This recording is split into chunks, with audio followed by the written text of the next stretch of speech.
Hi everyone, आज के इस एपिसोड में हम कुछ वैम्पायर्स की घटनाएं सुनेंगे। ये सारी घटनाएं ही अलग अलग जगहों की है और आज बहुत दिनों बाद मैं आपके लिए वैम्पायर्स की कहानियां लेके आया हूं। तो उम्मीद करता हूं आपको ये कहानियां अच्छी लगेंगी। हाय एवरीवन, मेरा नाम पीटर है और मैं कनाडा के एक नेशनल पार्क में बतौर रेंजर की नौकरी करता हूं। पिछले कई सालों से हमारे इस नेशनल पार्क में लोग खोते हैं और बहुत से लोग संदिग्ध अवस्था में मरे हुए पाए गए हैं। सबसे अजीब बात इन केसेस की ये है कि हमें इनकी लाश देखकर ठीक से ये पता नहीं चल पाता है कि ये लोग किस जानवर के हमले का शिकार हुए हैं। आमतौर से इन कुछ संदिग्ध लाशों के गर्दन पे हमें छिद्रित घाव यानी पंक्चर वुंड्स पाए गए हैं, ऐसे जैसे कि किसी ने वहां काटा है। तो इन केसेस में यह बात तो साफ हो जाती है कि हो ना हो ये चीता या फिर किसी शेर का ही काम होगा। मगर सबसे अजीब बात इन केसेस में यह पाई गई है कि ये काटने के निशान यानी दांत के निशान किसी जानवर से नहीं मेल खाते हैं, बल्कि मेल खाते हैं इंसानों से। शुरुआत में तो हमें किसी को भी इन बातों पे भरोसा नहीं हुआ और पहली एक दो लाशों की जब रिपोर्ट आई तो हमें इससे उस लैब की गलती ही मानी। मगर पिछले 8 सालों से हमें ऐसी 19 लाशें मिली है। अब कहीं ना कहीं सारे रेंजर्स के मन में ये बात घर कर गई है कि हो ना हो ये किसी इंसान का ही काम है। क्या लैब, और वो भी अलग अलग लैब, और इतनी सालों से क्या वो गलतियां कर सकते हैं? सच कहूं तो पुलिस ने भी इन बातों को शायद गंभीरता से नहीं लिया है, जबकि इतनी बार रेंजर्स ने यह भी कहा है कि हमें या तो और बड़ी एजेंसीज को यहां पे लाना चाहिए ताकि वो लोग ये देख सके कि हमारे इस नेशनल पार्क में सच में हो क्या रहा है। बहरहाल ये सब कुछ बदल गया 2022 के अप्रैल में। मुझे आज भी वो दिन बहुत अच्छे से याद है। ये समय आमतौर से जंगल में फायर सीजन कहा जाता है। मतलब कनाडा के कई जंगलों में इस समय आग का खतरा रहता है।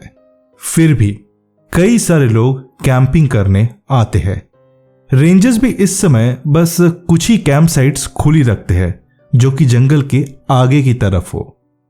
इस समय हमारे यहां एक परिवार आया हुआ था जिसमें 2 बच्चे और माता पिता थे।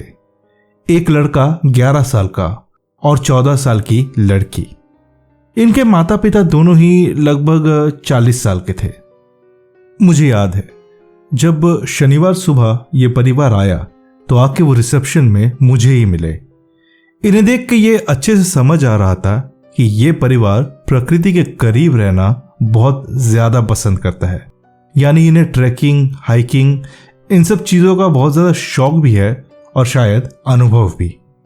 मैंने इन सब के नाम लिखे और फिर इन्हें यह हिदायत भी दी कि वो लोग कैंप साइट 1 में जाए और हो सके तो कुछ ट्रेल्स ऐसी है जिन पे वो हाइक ना करे तो अच्छा है, क्योंकि इन कुछ ट्रेल्स पे इस समय के आसपास ही लगभग हर साल आग लगती है।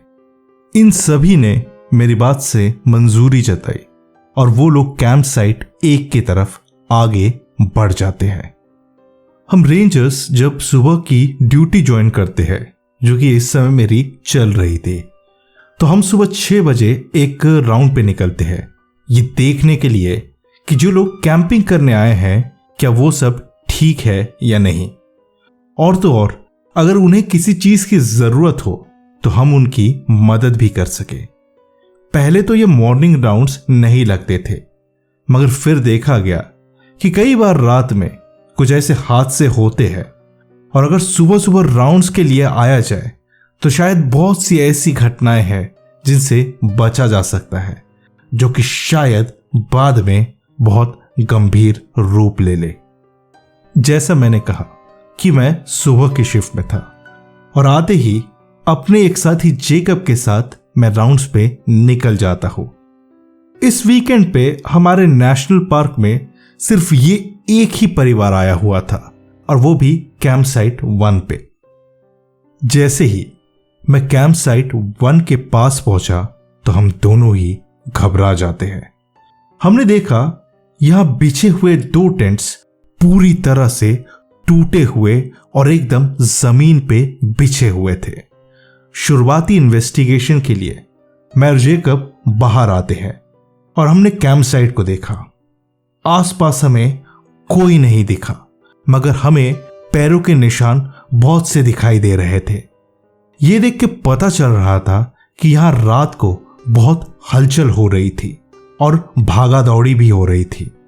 जैसा मैंने कहा कि ये गर्मी का मौसम था और इस वक्त ज्यादा फुटप्रिंट्स मिलना मुश्किल हो जाता है, मगर हां, हमें फुटप्रिंट्स जरूर दिख रहे थे और इससे हमें पता चला कि रात में कुछ न कुछ तो यहां हुआ है।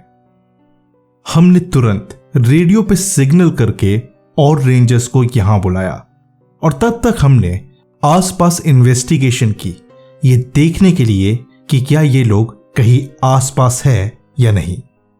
थोड़ी देर में ही और 4 रेंजर्स यहां आ जाते हैं और हम सब ने फैल के अगले 3 घंटों तक पूरे इलाके को अच्छे से छान मारा। हमें नहीं कोई पैरों के निशान और ना ही कुछ और मिलता है। ऐसे जैसे कि कैंप साइट से उठ के इन लोगों को हवा में उड़ा के कोई यहां से ले गया हो। न पैरों के निशान न ही कुछ और। हमें यहां कुछ भी नहीं मिलता है। लगभग 9:30 बजे सुबह सुबह हमने कुछ और रेंजर्स को कहा कि वो पुलिस के साथ कुछ खोजी कुत्ते लेके यहां आ जाए। शुरुआती जांच में हम रेंजर्स ने कहा कि इस कैंप साइट की हाल को देख के तो ऐसा लग रहा है यहां पे रात को कोई बेयर अटैक हुआ है।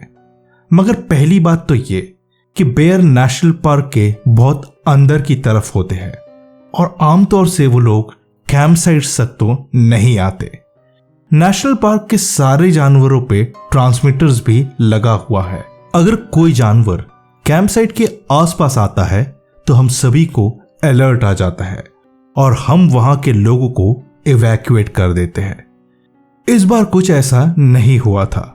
हम जब तक पुलिस और खोजी कुत्तों का इंतजार कर रहे थे तो हमने कंट्रोल रूम में भी पूछा और कल रात को कोई भी बेयर कैंप साइट के आसपास नहीं आया था।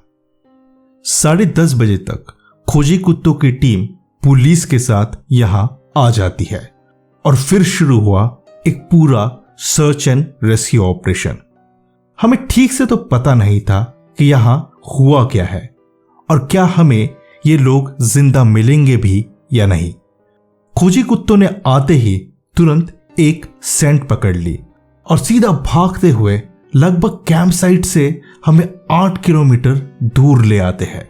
ये एक ऐसी जगह थी जहां पे आमतौर से न टूरिस्ट न रेंजर्स कोई भी नहीं जाता है। खोजी कुत्ते एक जगह के बाद आगे बढ़ ही नहीं रहे थे और वो लोग पीछे छुपते हुए भौंके जा रहे थे। हम सब ने और इन कुत्तों के ट्रेनर्स ने भी इन कुत्तों को आगे जाने के लिए कहा, मगर ये राक्षस नुमा कुत्ते जो किसी से भी नहीं डरते हैं, बिल्कुल ऐसे डरे हुए थे कि जैसे उन्होंने कुछ बहुत ही ज्यादा खतरनाक चीज को देखा या फिर महसूस कर लिया है। अब सभी लोग वहीं पर थोड़ी देर तक इंतजार करते हैं और फिर उसके बाद एक खोजी कुत्ते का ट्रेनर अपने कुत्ते के साथ आगे बढ़ता है। कुछ रेंजर्स जिनमें मैं भी था और कुछ पुलिस वाले हमारे साथ आते हैं। हम यहां से लगभग 1 किलोमीटर और अंदर की तरफ गए। मैं आपको बता दूं कि जंगल में कुछ हिस्से ऐसे भी होते हैं जहां कोई भी नहीं जाता है। ये इसलिए नहीं यहां कोई खूंखार जानवर रहता है या कुछ और, पर इसीलिए कि वहां ऐसा कुछ है ही नहीं देखने लायक। तो ये उनमें से एक हिस्सा था। वो खोजी कुत्ता भौंकते हुए एक पत्थर के सामने आता है और वहां उसके सामने जोरों से भौंकने लगा। सब लोग यहां इकट्ठे हुए थे और हम सब सोचने लगे कि पता नहीं इसे यहां ऐसा क्या दिखा होगा। तभी हमारे ही एक रेंजर ने कहा कि ये शायद एक गुफा यानी केव है। सबने मिलकर हाथ पैर मारे और हमने एक पत्थर को जब हटाया तो हमें अंदर जाने का एक रास्ता दिखता है। वो रेंजर सही था कि ये एक केव है। तो ये केव बहुत ही ज्यादा सकरी थी यानी पतली, और बहुत लोग क्लॉस्ट्रोफोबिक होते हैं, यानी कि उन्हें ऐसे बंद और छोटी जगहों से डर लगता है। मैं उनमें से एक नहीं हूं, और इसीलिए मैंने खुद अंदर जाने का फैसला किया। अगले 1 घंटे में हमने एक लंबी सी रस्सी मंगवाई और कुछ क्लाइंबिंग गियर भी मंगवाया, और टॉर्च और खाने का थोड़ा और सामान। कभी भी अगर लोग किसी ऐसी जगह पे जाते हैं तो कुछ अपने साथ सामान ले जाना जरूरी होता है, कि अगर आप फंस जाए और फिर आपको रेस्क्यू करना पड़े तो आपके पास थोड़ा सामान हो जो कि आपको यहां पे 1-2 दिनों तक जिंदा रख सके। बहरहाल सारा सामान आ गया और मैं धीरे धीरे इस गुफा में प्रवेश करता हूं। मैंने अपने साथियों को यह सिग्नल दे दिया था कि अगर मैं बहुत अंदर तक चला जाऊं और अगर मेरी आवाज उन्हें न आए तो इमरजेंसी सिग्नल करने के लिए मैं रस्सी को 4 बार जोर से खींचूंगा। मैं धीरे धीरे जैसे अंदर आता गया तो लगभग 100 मीटर अंदर जाने के बाद इस गुफा में एकदम गुड़ुप अंधेरा था। बाहर से रोशनी का नामो निशान भी यहां नहीं दिख रहा था। मैंने तुरंत अपनी टॉर्च जला ली और आगे की तरफ चलता रहा। मेरी टॉर्च की रोशनी जितनी दूर तक जाती मुझे बस उतना ही दिखाई दे रहा था, और बाकी सब अंधेरा था। मैं इस गुफा में लगभग 200 मीटर जब अंदर गया तो मेरी टॉर्च की रोशनी में मुझे कुछ दिखाई देता है। मैं इस चीज को देखते ही डर गया और बस मैं ऊपर वाले से ये दुआ करने लगा कि काश ये वो ना हो जो मुझे लग रहा है। मैं धीमे कदमों से जब इस चीज के पास पहुंचा तो मुझे एहसास हुआ कि ये वही है। ये एक इंसान की लाश है जो कि इस गुफा की दीवार पे टेके हुए बैठी है। मैंने तभी सोचा कि शायद ये बदबू जो इस गुफा में है शायद इसी चीज की है। अब जब इतने सालों तक ये काम जंगल में करते हैं तो किसी भी शव को देख के ये पता चल जाता है कि ये कितना पुराना होगा, और ये शव उनमें से किसी का भी नहीं था जो कि कल रात को खोए थे, क्योंकि ये शव कुछ नहीं तो 1 महीने से ज्यादा पुराना होगा। मैंने अपने साथ कुछ और रस्सियां भी लाई थी, यानी मेरे पास कुल 5 रस्सियां थी कि अगर हमें वो 4 लोग मिलते हैं तो उनको एक एक रस्सी से बांधकर हम बाहर निकाल सके। पहले मैंने सोचा कि क्या इस शव को भी एक रस्सी से बांधकर मैं बाहर की टीम को इशारा कर दूं कि इसे खींच के ऊपर ले आए, पर फिर मैंने सोचा कि क्या हो अगर ये लोग इस गुफा के अंदर है और जिंदा है तो उन्हें इस रस्सी की ज्यादा जरूरत होगी बजाय इस शव को। मैं धीरे धीरे आगे बढ़ता गया और बस थोड़ी देर और आगे जाते ही मुझे एक और शव मिलता है। यह शव था एक लड़के का। हाँ, ये वही लड़का था जो पिछले दिन केबिन में मुझे मिला था। ये वही था जो कि इस परिवार के साथ यहां आया था। मैंने इस लड़के को हाथ में उठाया और इसे ये देखने की कोशिश की कि क्या अभी भी इसमें जान बाकी है या नहीं, मगर ऐसा नहीं था। मैंने देखा कि इस लड़के के गर्दन पे ठीक वैसे ही पंचर मार्क्स है, यानी जैसे कि किसी ने अपने दांत या कोई नुकीली चीज इसकी गर्दन में गाड़ी हो। मैंने अब तुरंत इस लड़के को एक रस्सी से बांध दिया और बाहर की टीम को इशारा किया कि वो इसे बाहर निकाल ले। इस बच्चे को जब मेरी टीम बाहर निकाल रही थी मैंने सोचा यह बच्चा ऐसे गुफा में कैसे आया, और वो भी इतने अंदर तक, यानी जरूर इसे कोई चीज यहां लेके आई है, यानी कोई जानवर। और अगर ये जानवर अभी भी अंदर है तो ये शायद मुझ पे भी हमला कर सकता है। इन सारी बातों को ध्यान में रखते हुए मैं भी पीछे मुड़ गया और मैं आते वक्त ही इस दूसरे शव पे भी रस्सी लगवा दी ताकि बाहर की टीम उसे भी बाहर खींच सके। मेरे आने से पहले ये दोनों शव बाहर आ चुके थे और उन लोगों ने जब इन्हें देखा तो दोनों की मौत ठीक एक ही तरीके से हुई थी। उनके गर्दन पे ऐसे काटने के निशान थे। मैंने बाहर आके पूरी बात अपनी टीम को बताई और अब पुलिस ने पास के बड़े टाउन से एक स्पेशल फोर्सेस की टीम बुलाई जो कि ऐसी छोटी सक्रिय जगह पे दुश्मन से लड़ने के लिए प्रशिक्षित है। अब ये पूरी टीम अंदर जाती है और उन्होंने लगभग 2 घंटे बाद अंदर से 4 शव बाहर और लाए। जी हां, 4 और शव बाहर आते हैं। इनमें से 3 शव तो इस परिवार वालों के थे जो कल रात खो गए थे और एक शव था किसी चीज का। पता नहीं ये चीज क्या थी, मगर ये स्पेशल फोर्सेस के लोग इस शव को जल्दी से हमारे सामने से उठाकर ले गए। बाहर आते वक्त मुझे जितना दिखाई दिया मैं आपको उतना इस चीज का विवरण दे सकता हूं। यह कोई लगभग 7 फीट का आदमी लग रहा था और इसने बस एक शॉर्ट्स पहन के रखी थी। इसके पहनावे को देख के ऐसा लगा कि इसने ये जरूर किसी इंसान से लिया है, मगर कोई भी जानवर इतना इंटेलिजेंट कैसे हो सकता है कि उसे ये समझ आए कि ये शॉर्ट्स कहां पहननी है और वो भी क्यों। इसका शरीर एकदम काला था, एकदम अंधेरे जैसे काला, और इसके शरीर पे बाल का एक कतरा तक मुझे नहीं दिखा। अगर आपके शरीर को पूरी तरह शेव कर दिया जाए तो कोई कैसे दिखेगा, तो ये चीज बिल्कुल वैसे ही लग रही थी। हाथ पैर और शरीर इसका इंसान जैसा ही था, बस इसके हाथों के पंजे और पैरों के पंजे थोड़े अलग जैसे लग रहे थे, जैसे कि किसी बंदर या शिंपैंजी के हो। बहरहाल ये टीम इस शव को जैसे ले गई, उनमें से एक जो कि शायद उनका कैप्टन था, उसने पुलिस के एक ऑफिसर से बात की और उसे कुछ बताया।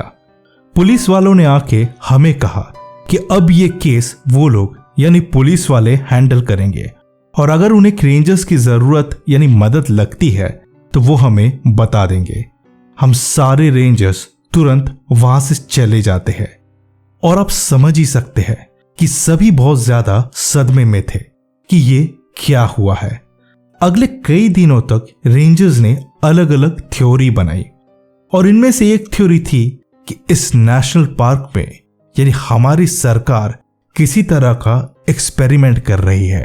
एक ऐसा एक्सपेरिमेंट जिसमें ये लोग जेनेटिकली एडवांस्ड इंसानों को बना रहे हैं ताकि वो दुश्मन देश के साथ लड़ सके। सबको ये बात बाकी बातों से सही लग रही थी, क्योंकि हर बार जब भी ऐसे शव पाए जाते जिसके गर्दन पे काटने के निशान हो तो उन सब केसेस को तुरंत दबा दिया जाता। इस घटना के 2 हफ्ते बाद हमारे एक रेंजर ने पास के ही पुलिस स्टेशन से अपने एक पुलिस ऑफिसर दोस्त को बुलाया। हम कुछ रेंजर्स इस ऑफिसर के साथ आज बैठ के शराब पी रहे थे और फिर इस ऑफिसर ने हमें जो बताया उस बात ने हमारे होश पूरी तरह उड़ा दिए।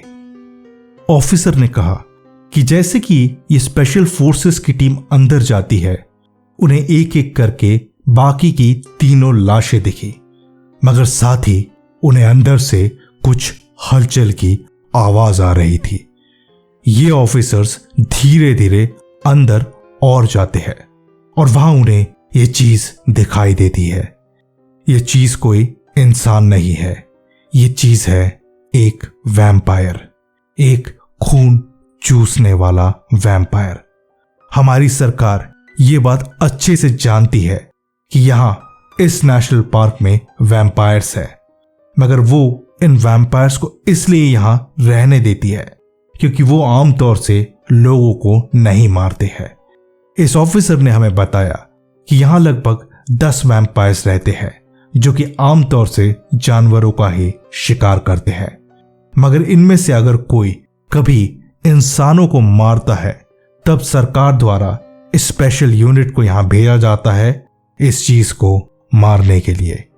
ये टीम जो यहां आई थी उसको शुरुआत से ही पता था कि यह हमला किसने किया है और इस चीज को कैसे मारा जा सकता है। हम सब ये बात सुन के बिल्कुल सुन रह गए और बस समझने की कोशिश कर रहे थे कि क्या ये सच कह रहा है या फिर मजाक कर रहा है, मगर ये ऑफिसर तो बिल्कुल सीरियस था। इसने और कहा कि हमें डरने की कोई जरूरत नहीं है, क्योंकि ये वैम्पायर्स कुछ भी हो जाए, चाहे कुछ भी हो जाए, कभी भी किसी रेंजर्स या पुलिस ऑफिसर्स पे हमला नहीं करेंगे। इसके बाद भी हम जानते हैं हमें ऐसे शव जरूर दिखेंगे, पर अब हमें शायद पता होगा कि इनके पीछे कौन है। हमने सोचा कि जब जब हमें ऐसे शव मिले हैं तब तब किसी न किसी बहाने कि स्पेशल फोर्सेस की टीम आई है जंगल में। हर बार इनका ऑपरेशन बहुत गुप्त रूप से किया जाता है और रेंजर्स इन जगहों पर नहीं रहते हैं, पर यहां और इस वाकये में हम रेंजर्स भी वहां मौजूद थे और हमने देख लिया कि यहां एक ऐसा भी जीव है।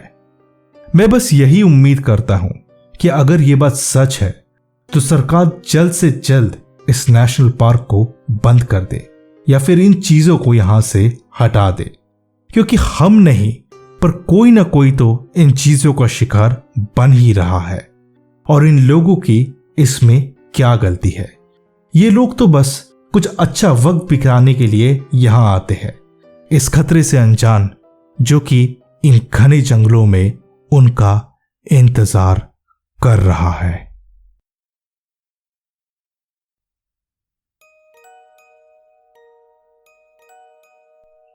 मेरा नाम स्टीव है और मुझे लगता है कि मेरी साथी यानी मेरी गर्लफ्रेंड शायद एक वैम्पायर है।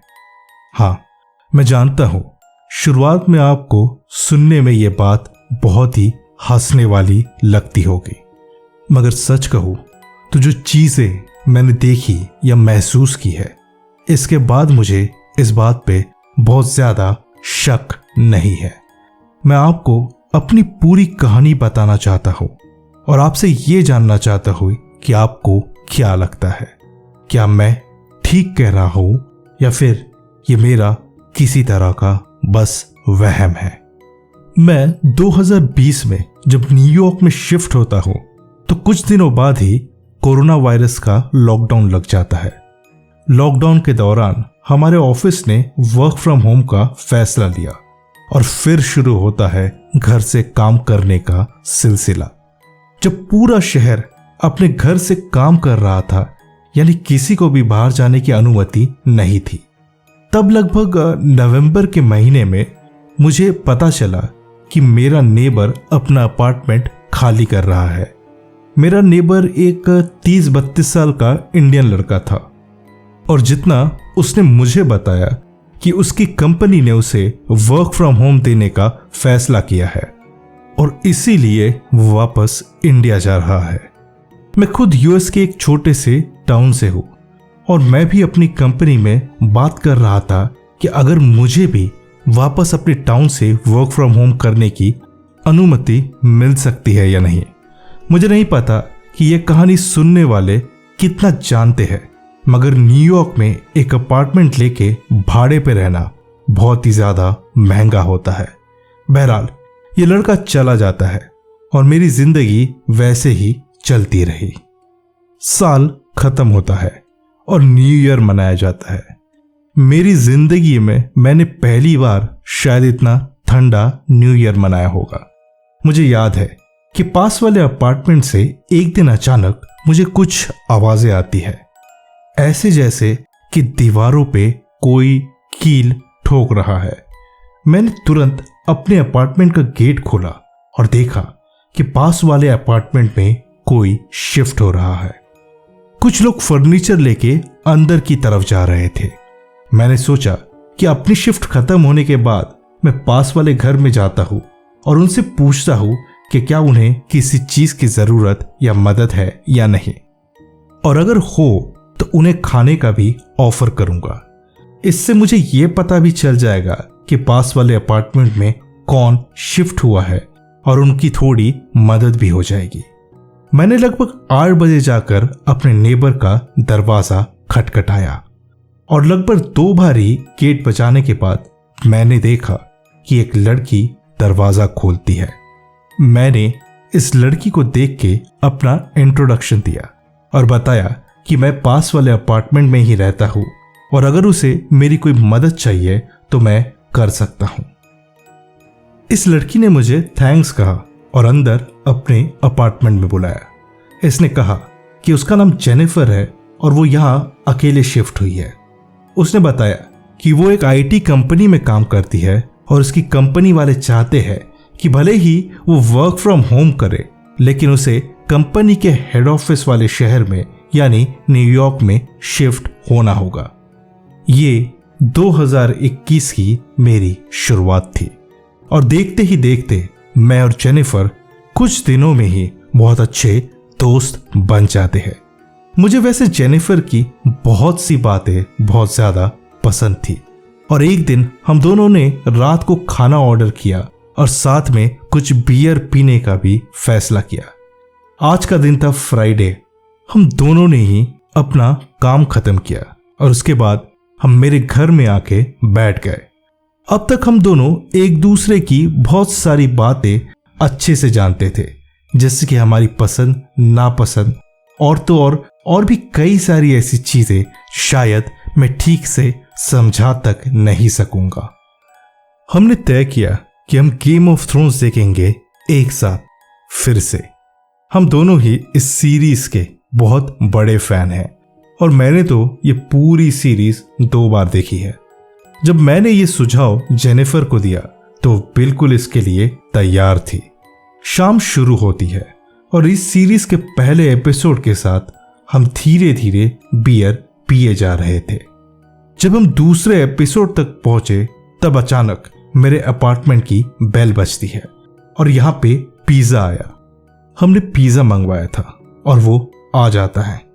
जेनिफर ने जब पिज्जा की पहली स्लाइस खाई और जब मैंने पहली स्लाइस खाई, ये इतना गर्म था कि मेरे मुंह से निकल गया।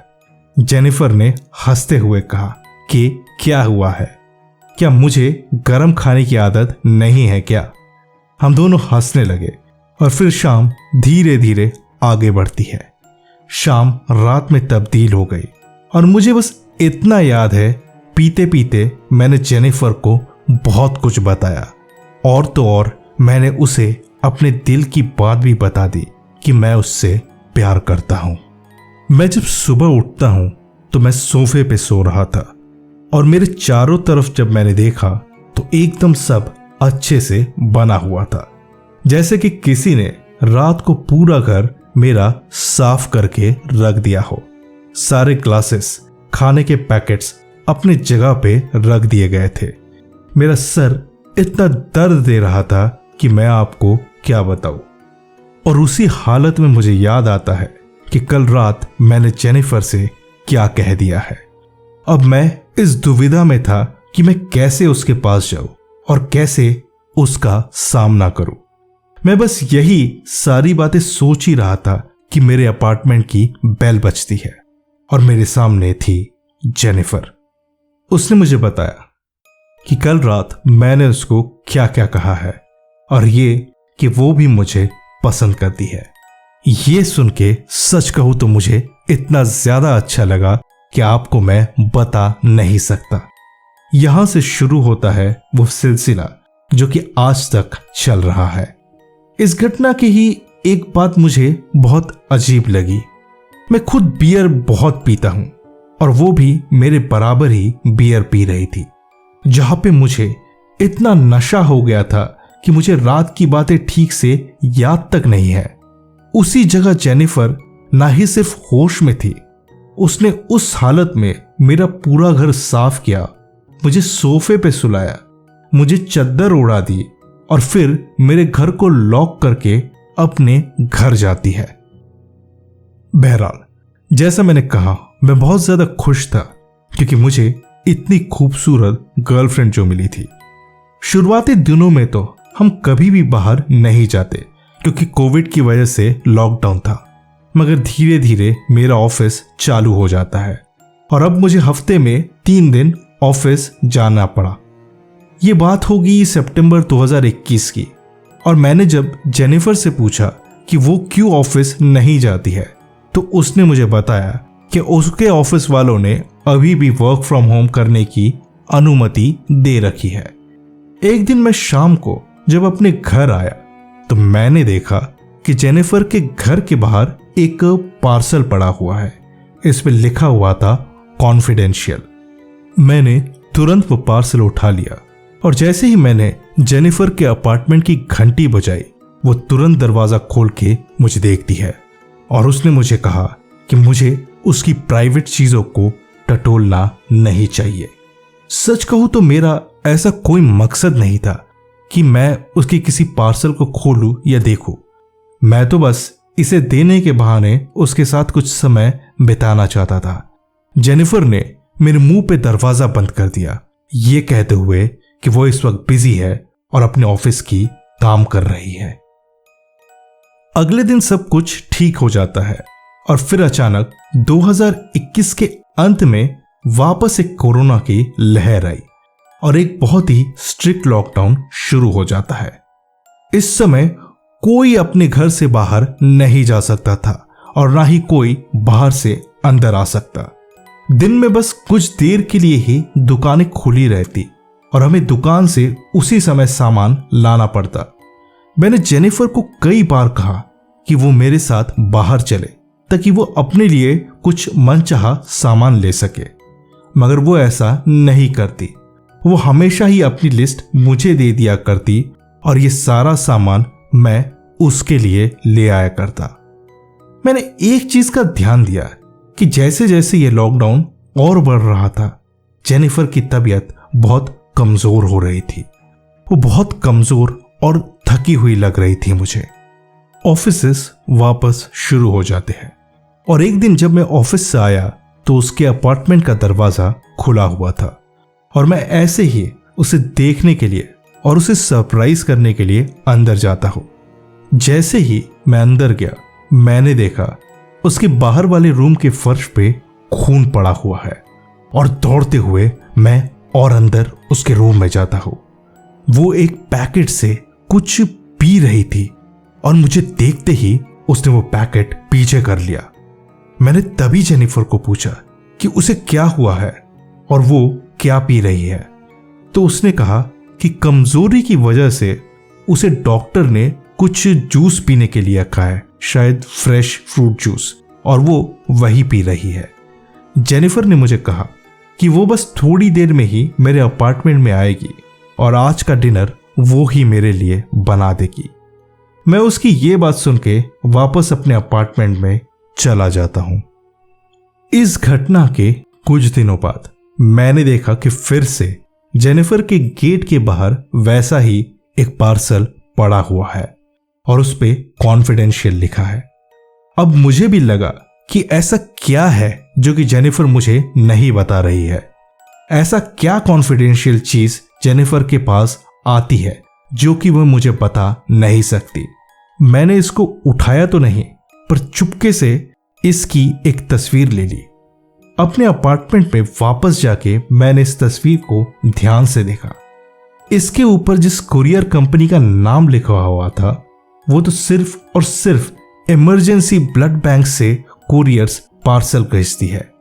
मैंने सोचा ब्लड बैंक का पार्सल जेनिफर को क्यों आता होगा, मतलब ऐसा क्या है जो कि वो मुझसे छुपा रही है। कहीं ऐसा तो नहीं कि जेनिफर को कोई बीमारी है और वो मुझे बता नहीं रही है। मैंने तय किया कि मैं उसे अब सीधा जाके पूछूंगा। मैंने उसके अपार्टमेंट की बेल बजाई और जब उसने दरवाजा खोला, मैंने उसको सोफे पे बिठाया और मैंने उससे पूछा कि मामला क्या है। उसने मुझे बहुत कुछ बहाना बताया और फिर आखिरकार थक हार के मैं उसकी बात मान के वापस अपने अपार्टमेंट में चला जाता हूं। ये घटना पिछले महीने की है, जब वो मेरे अपार्टमेंट में कुछ खाना बना रही थी। उसने मुझे कहा कि मैं उसके अपार्टमेंट में जाके कुछ वाइन और खाना लेके आऊं। मैं जैसे ही उसके बेडरूम में गया तो मुझे कुछ तस्वीरें दिखी बाहर रखी हुई। इसमें से एक तस्वीर थी साल 1962 की, और इस तस्वीर में जेनिफर थी। उसी के पास एक और तस्वीर थी 1921 की, और इसमें भी जेनिफर थी। कुछ पुराने पॉकेट पोर्ट्रेट्स मुझे दिखाई देते हैं जिसमें कि जेनिफर थी, और यहां तक कि यह सब 1233 साल तक पीछे जाता है। मैं पूरी तरह हैरान हो जाता हूं, पर वापस मैं अपने साथ वाइन और खाना लेके अपने अपार्टमेंट में वापस आ गया। ये शाम भी गुजर जाती है, और अब जब मैं इन सारी बातों को सोचता हूं तो मुझे कुछ तो गड़बड़ जरूर लगती है। मैंने जब ये बातें अपने एक दोस्त को बताई तो उसने मुझे बताया कि मेरे कहने के हिसाब से वो घर से बाहर नहीं जाती है, और वो भी उजाले में तो कभी नहीं। उजाले में नहीं जाना, ये बात तो बिल्कुल सच थी। उसने कहा कि मैंने देखा है या महसूस किया है कि वो कितना भी शराब पी ले, उसे कोई भी नशा नहीं होता है।